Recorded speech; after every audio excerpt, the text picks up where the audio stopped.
Ayun, magandang araw sa inyo mga kaparcel. Welcome po sa aking channel, ang Kaparcel TV, which is dedicated para sa mga nabibili lang namin online at kung ano-ano pa. So, ibibigyan ko lang ng review at konting insight kung ano man yung nabibili namin at sana makatulong sa inyo sa mga susunod na pagbili rin. So, today ang nabili ko po ay isang drone na laruan para sa aking anak. So, sa price niya na nasa 400 plus, sana sulit naman.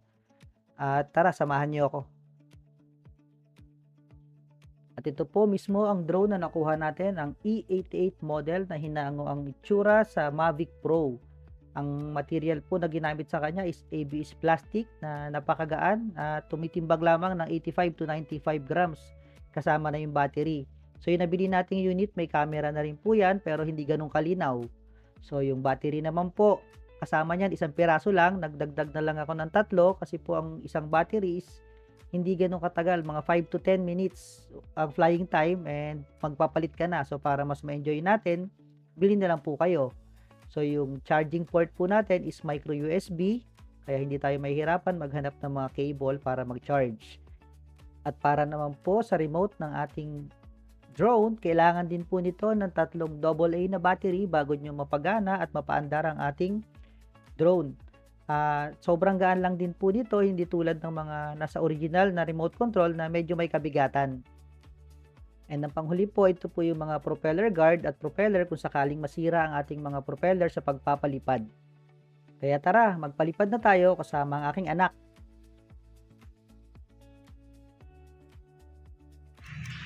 Today we're gonna fly a drone, but I'm not sure if I could make it fly.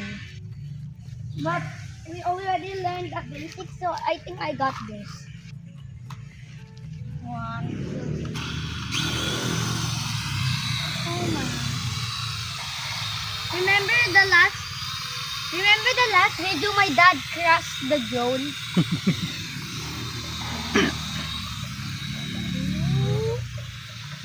Sana.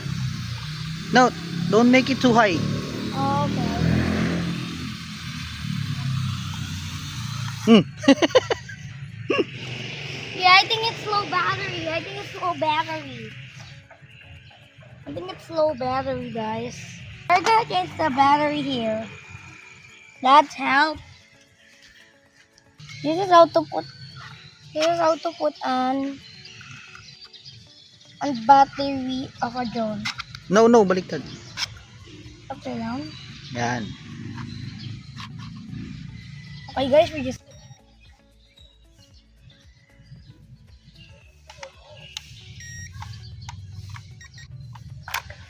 What? Finally. Dikit-dikit ba ito? Okay, guys, now we're gonna fly the drone because this is full battery. And also, let me show you the controls. This is the up, so it will on that. And then if you press this, it will go really, really high. But we don't want to press that because it's windy today. So we're just gonna go with this.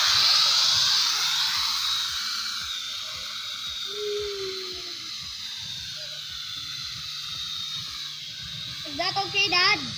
Yeah.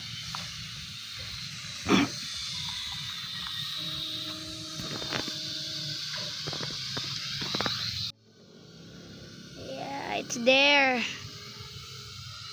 There. You still see it? Yeah, it's that one. Hinahangin, no? Here, I don't see it. But here, you can see it.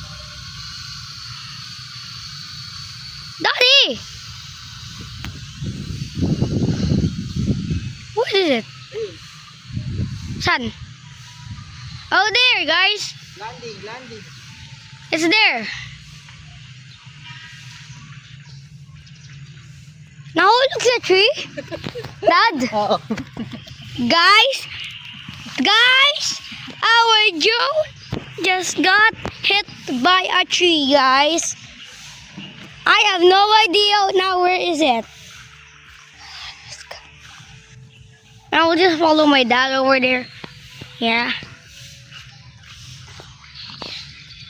Yeah, I don't know where is it. It's your fault. Okay? Is it okay? Is it okay? Guys, it's still okay. Look. There's just a few scratches here. Okay, and there's a big coconut tree there. Tada! This is our brand new. This is our park from Laguna, but we actually live in Quezon City. In the if you're an American, please like and follow because we're in the Philippines and we're just vlogging in English because I want you to understand, guys.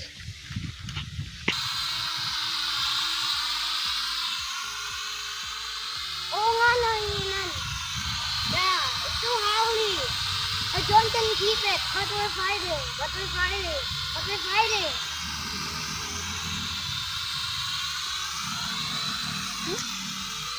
Okay. Good, nice. We got it. We got some control, guys. We got some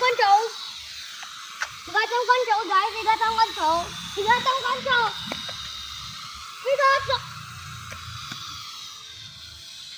Guys, good. The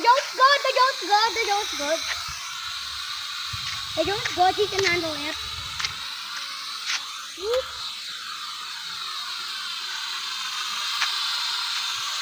Well, I'm sorry if you can see it, but it's not my thing. Hello. Ay!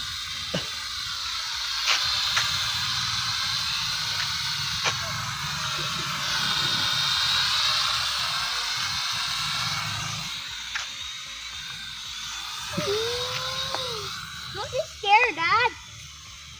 Ooh.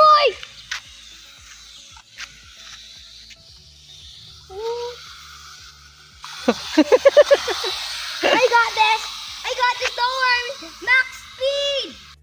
Yun nga, para sa akin napakasulit na nabili kong laruan. Unang-una nagustuhan ng anak ko, pangalawa, mura lang talaga siya. At ang advice ko lang sa inyo is huwag kayong magpapalipad ng sobrang taas, lalong-lalo na pag malakas ang hangin dahil siguradong tatangayin to. At hanggang dito na lang, sana nakatulong yung video na to para sa pagbili nyo ng laruan. And see you sa next vlog.